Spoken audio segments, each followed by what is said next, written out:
Hi, guys, and welcome to podcast number 2 of Tales of Transformation. Today, we're going to be talking about adapt and overcome. We're going to be talking about how to be flexible in life and with your dog training and how that can affect the outcome and set yourself up for success instead of constantly grinding your nose into the dirt.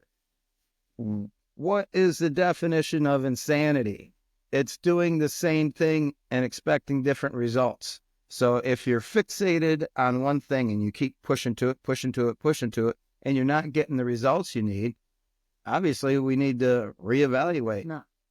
Yep. Change the game, flip the script, reevaluate your strategy, reevaluate the goals, and then move towards something that's feasible, something that's possible. So early on, when I started this business, I had a dog named Harley. It was a golden doodle. And the funny thing about these breeds, these golden doodles are something else.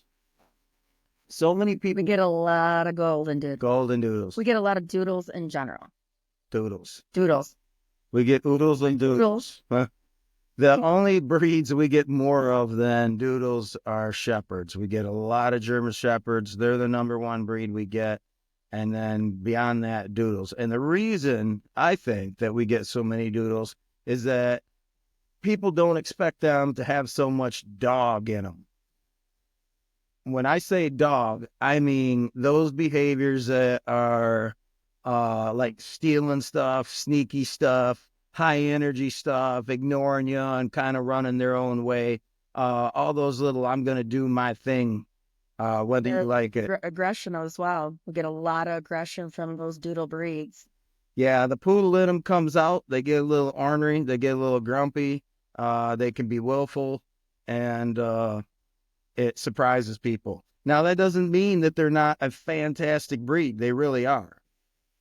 But they come with certain characteristics that it's advisable to be an experienced dog owner if you get one of these dogs, because they can be a strong dog. They can be a lot to deal with.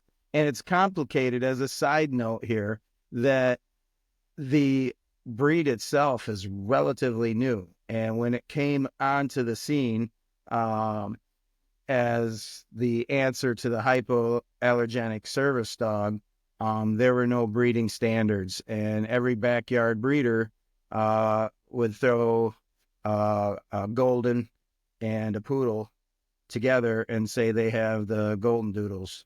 And that was just a recipe for disaster. There were no health standards. There were no behavior standards, stability and all that. So when you got a doodle, it's a wild card. You don't know what you're going to get, and the characteristics could vary wildly. And so people tend to get a dog that has different temperament than they expect, and then they need help. And that's where we come in. Because, like I said, they are wonderful dogs. But I had this dog, Harley, that came into our board and train back when it was just beginning. I just started the business, and he had some aggression issues and was a lovely dog. He'd be your best friend, wagging his tail, play, run around, fetch it, walk, heel, learn all those things. But he would grab a space and then get very territorial. He would resource guard this space. And sometimes it would be in his crate. Sometimes it would be in a corner of a room. And that was his. That was his. You were going to get bit if you came in. He was vicious with it. But as soon as you removed him from that space, boom, he snapped back. It was psychotic. It was schizophrenic in human terms, just the way that he would switch up from wanting to eat your face off to loving and kissing you the next second. Yeah. So I was working with them thinking these counter conditioning and these conventional, dog training methods would sink in and maybe help them a little bit. And one day he was out in the backyard, and I came out, and he had got between in a corner by the air conditioner and the wall, and that was right by the door. and didn't want to let anybody in and out of the door because that was his area. And I reached down to grab his leash and pull him out, and he bit my ankle. And to this day, I still have his teeth marks on both sides of my ankle where he dug in, and I was looking down on it. It was summer, and I had short socks on, and I watched his teeth sink in like he was biting an apple or something. I mean, he just took a chunk. Just like butter. He sunk them in. I was so mad. I was so mad. I'll be honest. Uh, I wanted to cage match with him. I was like, oh, this guy, I can't believe what he did. And I had another dog with me. I took it in, and I was just seething. I was like, oh, this guy, what am I gonna do? And I knew that if I did anything, if I started being harsh with him, if I came down on his head, that it was only gonna make this worse, and then we're both gonna be losers. So I managed to get his leash and take him inside, and I put him in his crate. And I was just looking at him thinking, what am I going to do? How do I deal with you? And his crate happened to be in the corner of the bay where I had a faucet and a hose. And I went to his crate and he growled, and I backed up. He stopped. I said, let me try the water. Let me give him a spritz and see what he does. So I grabbed the hose. I walked to the crate, and he growled viciously, and I gave him a spritz, and he turned off. Like the aggression disappeared, like the water just washed it away. And I was able to open, reach in, touch him, pet him, bring him out, put him back in, close the thing. And so then I wondered, well, will a spray bottle work then? Because this was a full-blown hose. And the next time he started giving me that resource guarding, that viciousness, whipped out the spray bottle just with some water in it, gave him a little spray to the face, disappeared, and he was my best friend again. And so I worked with him like this, and he even took my office hostage at one point. He decided that behind my desk that was his, and he wanted to do it again. And so I got the water bottle, turned off, and that. So yes, I know he was not cured at the end of 1 week. I get that. But it gave us a way to work with him and to keep working with this behavior as he got better. And so when he went home, because he was only on a 1 week board and train, I passed this information on to his mom and gave her a water bottle and said, hey, just do this. And so she was able to do that in her own house, because this is what he would do, is lock down a hallway or a room and say, it's mine, and you can't come in, or the neighbors can't visit, or your family. And she would do this, and he would turn right off and turn back to the friendly boy that he was. So all this to say, as a dog trainer, you can have your tool belt of tools. You can have your methods. You can go on YouTube. You can go on TikTok and find a trainer that you like, and he gives you some great methods. And you get to working with your dog, and maybe you're even doing it with the neighbor's dogs, or you're doing some lessons with somebody and you're fancying that you're a dog trainer. But you run into these challenges. You run into these things that your tool belt isn't really accounting for, or the way that the tool was described to you isn't really working with that dog. And you get stuck. And this to me is what makes the difference between a good dog trainer, the sound, principled dog trainer that follows sound, balanced dog training principles, and a really great dog trainer.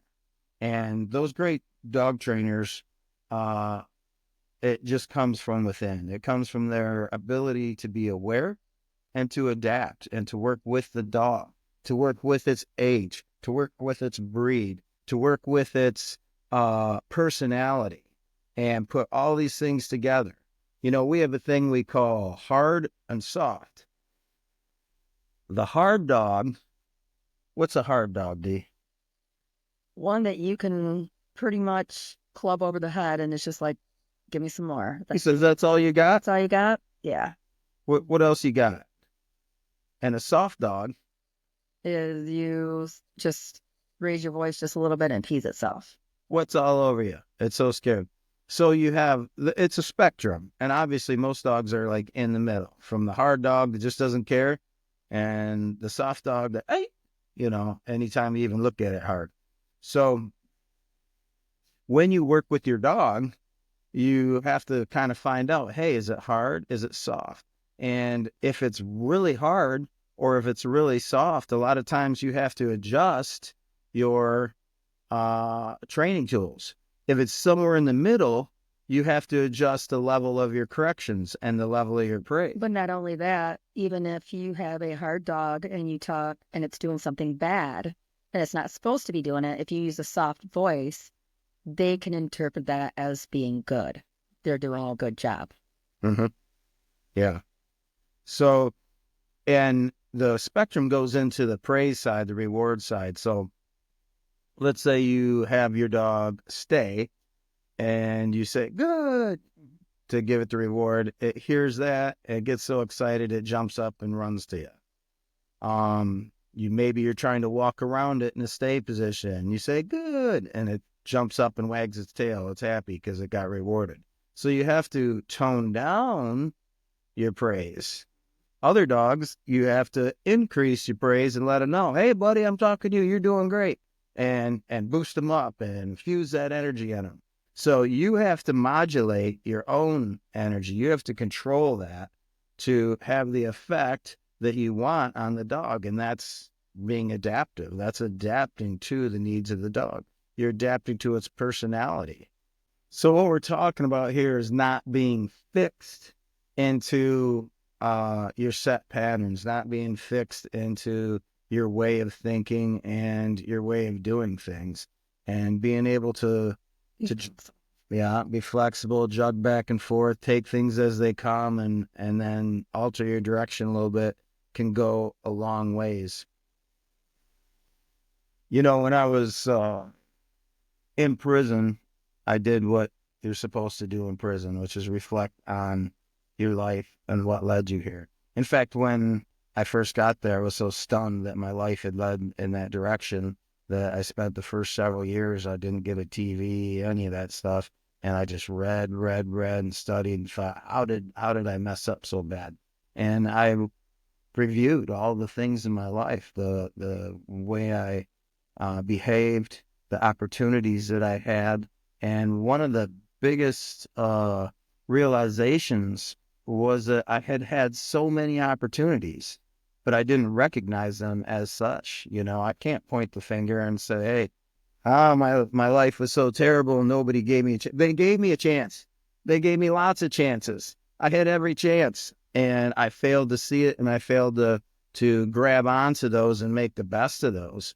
So my downfall, my going to prison was 100% choices that I made. And it might have been a million little choices that led in that direction, but I failed to realize where the opportunities were. And so when I was thinking about getting out and preparing myself for getting out, I understood that opportunity was not going to come from where I expected. I could say, hey, I earned my bachelor's degree in business and I'm going to go do this and I'm going to aim in this direction and I'm going to be the best and I'm going to really do it. But I knew that chances are that the best opportunities I received were going to come from other directions and from maybe just putting myself in the place, in the opportunity, around the right people where opportunity would come, but that I had to have my eyes open, that I had to be ready for it, that I had to be flexible enough to say, yeah, maybe I'm going to take this right turn here and follow this avenue. So that's how I prepared myself and constantly tried to better myself and well-round myself so that when it happened, it happened. And here we go. After release, nobody wanted to hire me. I'm an ex-felon. Nobody in white collar world wants a felon in their office. No. Blue collar, they don't mind so much, as long as you're not a pedophile. They'll often overlook your indiscretions, but not so much in the white collar. And that's where I was aiming for. And so this opportunity with the dog training, when I realized it was an actual opportunity, I embraced it. And that's kind of a key to life, We don't think that our lives are headed in a certain direction, and we don't think that things are coming from the side and that opportunities arise, but they do.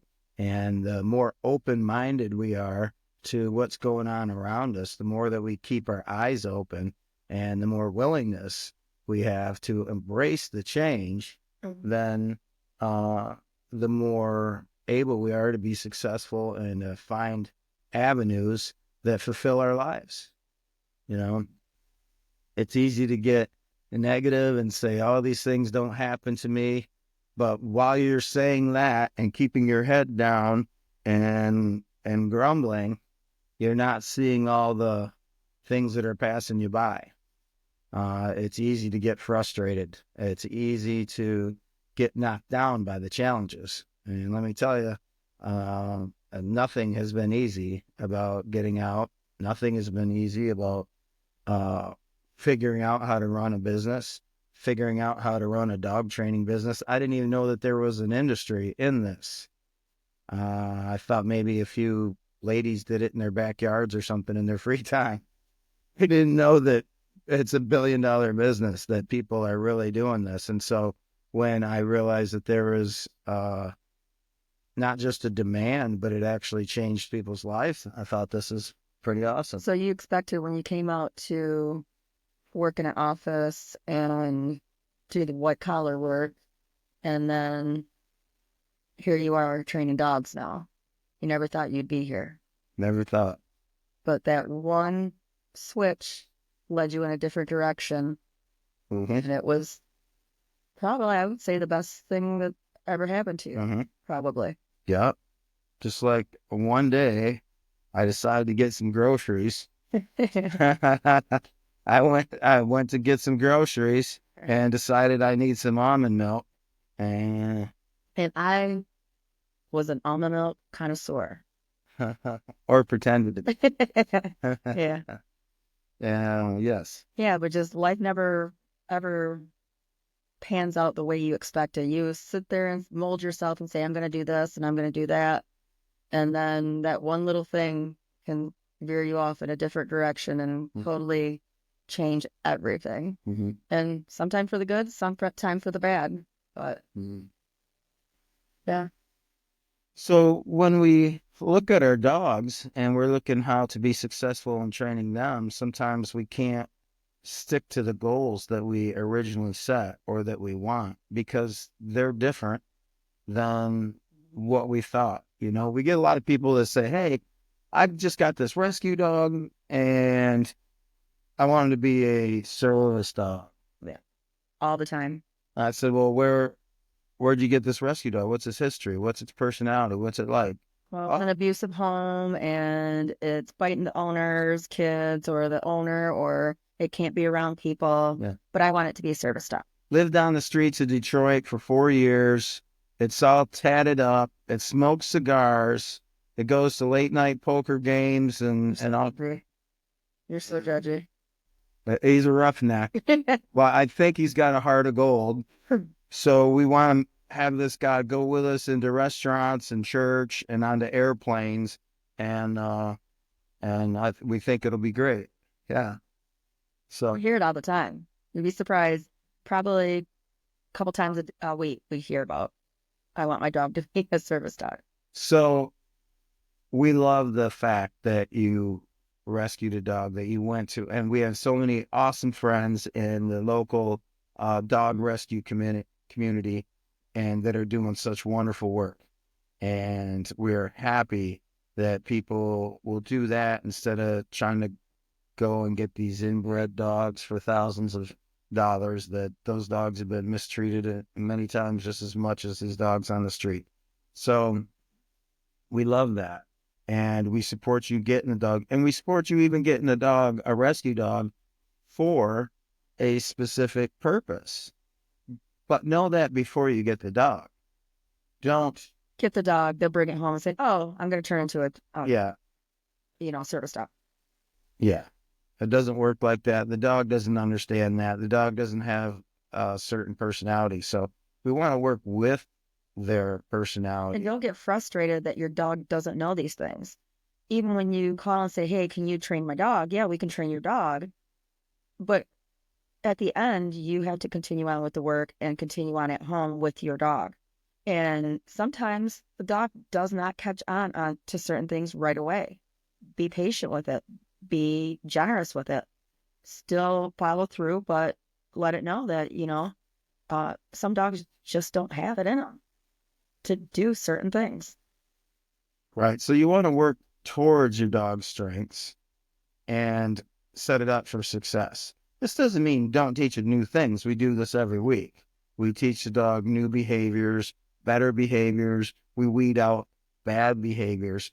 But if you have a very scared dog, for instance, that trembles and shakes at the advance of any human being, at any stranger, then you might have a difficult time working with it at church or at the restaurant, at the bar, or at the park, wherever you want to use the dog as a service animal.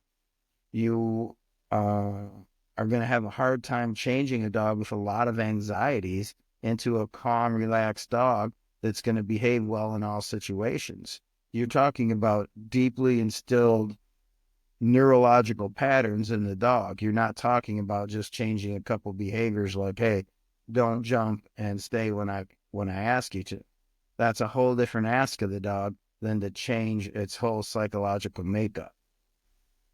So if you do have a dog like that, or you see it when you're thinking about rescuing it, think about what your goals are before you take that dog and say, I want to make you into a superhero. Uh, if you want, and think about where you are for, Where you're living, yeah, where you're at in life. If you think about yourself, where are you going to be in 5 years? Where are you going to be in 10 years? Things do happen, things do change, but you don't want to bring in a husky if you're living in an apartment. yeah, You don't want a Doberman or a German Shepherd if you're 80 years old. yeah. If your goal is to have a protection dog because you are elderly and you feel that that would be a helpful thing, maybe you should rethink because it's going to be very difficult for you to control a dog like a German Shepherd, a working dog, a Rottweiler, a Doberman. It's going to be very difficult, especially since many of you are living in uh, apartment type houses or close neighborhoods, and you don't have the yard structure. You don't have the ability to walk or give the dog that much exercise. So while it's admirable. I love the concept of having protection dogs. I mean, it's fun. It's great. It's heartwarming that this dog is willing to do whatever for you. But maybe your goals just aren't realistic given your abilities at the time. And maybe a little lap dog that's going to be an alarm and alert you to anybody coming by or trying to, so that you can call the police is a better goal to have than to try and work with a big, strong working dog that has its own mind and tears up your house all day. Definitely do your research when you're looking to purchase a dog or adopt a dog. Not every situation in life is able to have a German Shepherd or every situation have a Rottweiler. Um, it's just not feasible for some people. They're cute. You want them because they look cool, but got to be mindful on that. So back to the tool belt, the dog training tool belt. There's a nice little basic set of dog training skills that will serve you well in most situations. And dog training isn't that complicated. Their motivations are usually pretty simple. There's three things that motivate a dog, right? That you can reward a dog with. And that's food or, your treats and such. Praise. Your praise and affection, giving it a little love. Hey, good job, buddy. And then Shorts. toys. Right. So we play a little tug with them, toss them the ball for a minute, and then have to Or do. even using a combination of the three. If the dog's getting tired with the treats, you might bring out the toy and help use the toy, or the affection and the love. I know Henry the hockey dog, when he gets tired at the end of the night from all the treats, you bring that ball out and he gets excited again. He gets amped up and he's ready to go. He's a totally different dog when you switch it up a little bit. So keeping their attention and their focus, you might have to go back and forth a little bit from each style. So what we're talking about here is having problem-solving Adaptability. state of mind, right? Mm-hmm. We used to get these greyhounds off the track. It was the first dog training program I belonged to. It was a 10-week program down there at Coldwater Correctional Facility. And these dogs were horribly abused. They'd come in all different conditions, but I'd never seen a greyhound in real life. I've never seen one run. And if you haven't, it's magnificent. These animals are amazing to watch. That you'll just be left in awe when you see how fast they are and how athletic they are and how they can run and jump and play. It's just amazing. And the interesting thing about them is that they don't really care to train that much. So we would get them, try and work with them with some treats or something. They'd be okay for a couple minutes, and then they'd turn off. And every single one of them, and they're tall, they'd be by your side. They'd turn their head off to the side, like, I'm done. And it didn't matter if you had bacon or sausage. They don't care. They're done. And so what can you do? It was our job to train the dogs, but the dogs would just turn off and say, forget you, I'm not going to train. So what we would do then is tie strings around these little furry toys and throw them down the hall. And these are sight hounds that are bred to chase things, right? They see a deer or a squirrel or any kind of varmint, they'll see it from hundreds of yards away and they're just on it. They want to chase and they love chasing stuff. So we'd run up and down the hallway with these little puppets on a string, and they'd chase them, and we'd have 4 or 5 dogs running up and jumping and snapping after them and everything. And we'd do that for 5 or 10 minutes, put the toy away, and then get back and train them some more. And now they're in a good mood. They forgot that they were being grumpy, and they'd work with us for a few minutes. They'd do another commands for another 5 minutes or so, and then their heads would go, I'm done. So then we could just repeat the process and get a few training sessions out of them, and then let them go on with their day for a couple hours and come back to it later. But that's what I'm talking about, is problem solving. Is look at your dog, reflect on your dog. What's its personality? Mm-hmm. What's its attention level? What's its patience? Is it hard? Is it soft? And how can you get the best out of your dog? What kind of techniques? How can you mix and match your reward system? How can you mix and match your corrections and rewards? How can you mix and match your motivations and the way that you mix your exercises together so that it keeps your dog interested for a longer period of time? You know, if you're just sitting doing doggy push-ups, sit down, sit down, sit down, sit down, you and your dog are both going to get bored. So figure out ways to add a little creativity. Be patient too. Be kind to your dog. If your dog seems to, not feeling it that day or feeling it that moment, keep trying. Because eventually you'll get it, and eventually he'll understand, and consistency with them and fairness. Be fair to your dog. They have a short attention span. A little bit later, try it all over again and see if they might do it. Yeah. Do you have anything to add here? No. Thank you guys. Thank you guys for listening, paying attention. If you have topics that you want us to cover, please let us know in the comments, DM us. I'm always happy to talk and to chat with you. Our plans are, we got some really great guests that are going to be coming, some success stories, and I want to talk about how they achieve success. These weren't silver spoon people. These are people that worked for their own success and got there. So we want to talk about ways that dog training reflects real life, reflects sound principles in life, for getting ahead, setting yourself up for success, setting your dog up for success, having a great life with our furry friends, with our fur kids. And in the meantime, you guys have a great week. We're going to be posting next week at the same time, and we're going to keep it going as long as you guys are interested. So thanks again, and have a great week. Bye.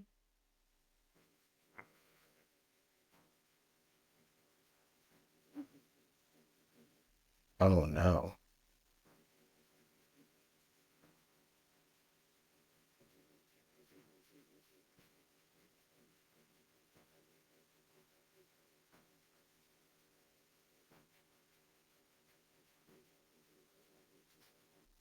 How do I stop now? So it says it's recording, but then it says Okay. 99% uploading.